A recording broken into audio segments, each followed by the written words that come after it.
এতটুকু জায়গার মধ্যে 91 তুলতে পারছি। ব্রেকিং দেখছেন ভাই।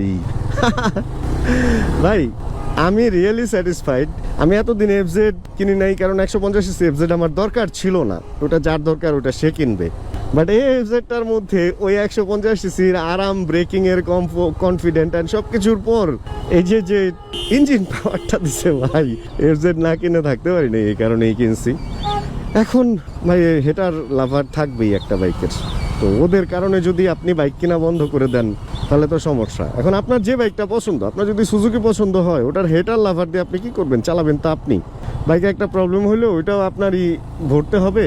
বাইকে একটা ভালো হইলে আপনি ভালো সার্ভিস পাবেন। তো হোন্ডা চালান, সুজুকি চালান, ইয়ামাহা চালান, টিভিএস চালান, হিরো চালান বা বাজাজ চালান বা চাইনিজ বাইকে আপনি চালান, তো যে বাইকটা আপনি চালাবেন ওই বাইকটা আপনার পছন্দের হইতে হবে।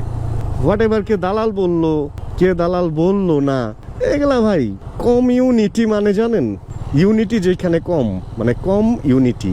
তো কম ইউনিটিতে কখনো দেখবেন যে ওরা খালি তর্কই করে বেশিরভাগ। আমি সবাইকে বলতেছি না, কমিউনিটিতে অনেক জ্ঞান বুদ্ধিওয়ালা লোক আছে, কিন্তু যারা হচ্ছে একদম ভাদাইম্মা কমিউনিটি থাকে না, কোনো কাজ নেই, প্রত্যেক দিন সন্ধ্যায় চায়ের দোকানে বসে আরে মামা আজকে বাইক নিয়ে এত তুললাম অত তুললাম।